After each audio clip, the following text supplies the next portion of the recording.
Hello అండి. Welcome to nursing health tips. Delivery తర్వాత బరువు పెరగడం, పొట్ట రావడం అనేది ప్రతి తల్లి ఎదుర్కొనే సమస్యేనండి. అయితే కంగారు పడి ఏవో మందులు వాడకుండా ఒక నర్సుగా నేను చెప్పే సులభమైన పద్ధతులు పాటిస్తే మీరు మళ్ళీ సులభంగా ఫిట్‌గా అవ్వొచ్చండి.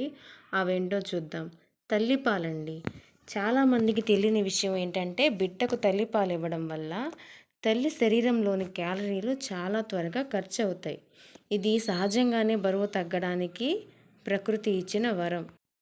తర్వాతది ఆహార నియమాలండి. అంటే డైటింగ్ అనమాట.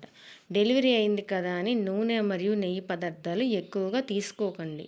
దానికి బదులు ఫైబర్ అంటే పీచు పదార్థం ఎక్కువగా ఉండే ఆకుకూరలు, పప్పు ధాన్యాలు మరియు ఫ్రూట్స్ తీసుకోండి. ఇది కూడా నువ్వు రాత్రి భోజనం 7 గంటల లోపలనే ముగించండి. దాని తర్వాత గోరువెచ్చని నీరు అంటే వామ్ వాటర్ అండి. గోరువెచ్చటి నీరు రోజంతా గోరువెచ్చని నీరు తాగడం అలవాటు చేసుకోండి.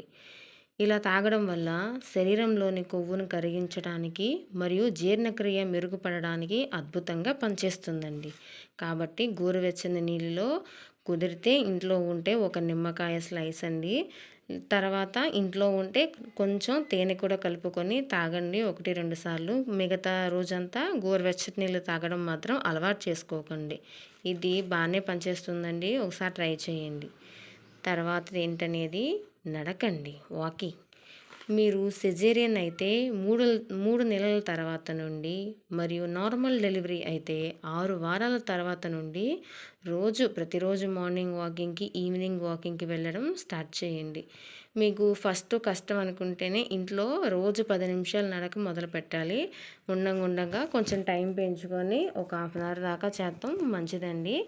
నడక అనేది మన బాడీలోని కొవ్వును కూడా కరిగిస్తుందండి. పొట్ట చుట్టూ కూడాను కొవ్వు పేరుకోకుండా ఉంటుంది. అందుకే వాకింగ్ అనేది చాలా ముఖ్యమైనదండి.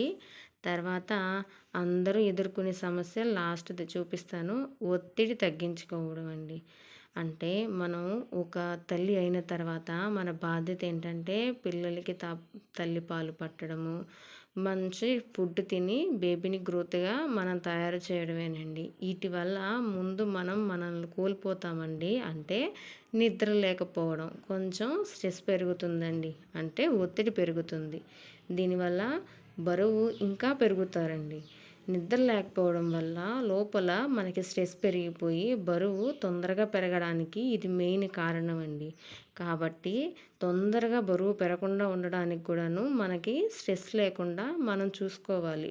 మనం బిడ్డ పడుకున్నప్పుడు కూడా కొంచెం రెస్ట్ తీసుకుంటే చాలా మంచిదండి. రెస్ట్ తీసుకోవడం వల్ల మన కళ్ళు, మన బాడీ అనేది నార్మల్‌గా స్ట్రెస్ లేకుండా గుడ్ ఫీల్‌గా ఉంటుందండి. దానివల్ల బరువు పెరగకుండా మనం ఇవన్నీ చేసేటప్పుడు స్ట్రెస్‌గా ఫీల్ అవ్వకుండా జాగ్రత్తగా మనం ఈ ఈ పద్ధతులన్నీ పాటించాలండి. చివరగా చెప్తున్నానండి, గుర్తుంచుకోండి. బరువు తగ్గడం అనేది ఒకే రోజులో జరగదండి. ఓపికగా ఈ పద్ధతులు పాటించండి. మీకేమైనా సందేహాలు ఉంటే కామెంట్ చేయండి. నేను రిప్లై ఇస్తాను. మీకు గనక ఈ వీడియో నచ్చితే ఒక లైక్ చేసి మరియు మరిన్ని హెల్త్ టిప్స్ కోసం మన ఛానల్ని సబ్స్క్రైబ్ చేసుకోండి. బరువు ఈజీగా తగ్గుతారండి. మీరు దీని గురించి ఏం టెన్షన్ పెట్టుకోవాల్సిన అవసరం లేదు. నేను చెప్పే టిప్స్ ఖచ్చితంగా ఫాలో అవ్వండి. బరువు ఒకే రోజులో తగ్గకపోయినా ఏదో ఒక రోజు ఓపికగా మన బరువును మనం క్యాలిక్యులేట్‌గా ఈజీగా తగ్గించుకోవచ్చు. థ్యాంక్ యూ అండి.